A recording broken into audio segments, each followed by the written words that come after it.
Melalui video unggahan di TikTok, Daeng Makasarji memperlihatkan seseorang anggota polisi menyampaikan pesan menohok kepada oknum yang telah mencoreng institusinya.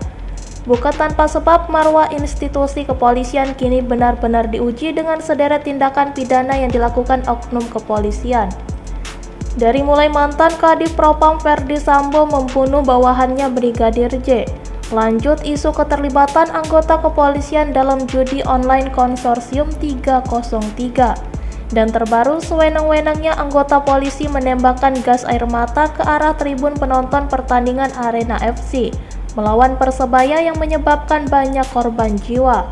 Selanjutnya yang lagi viral, Kapolda Jawa Timur Teddy Minahasa yang terlibat dalam penjualan narkoba. Akibat sederet kasus di atas, rupanya membuat seorang anggota polisi yang tengah bertugas di daerah pedalaman marah. Dari unggahan di TikTok ini, ia menyampaikan pesan menohok kepada oknum yang telah mencoreng institusinya. Sontak saja unggahan video yang telah disukai ribuan kali itu mendapat perhatian dari warganet. Banyak dari mereka yang menuliskan beragam tanggapan.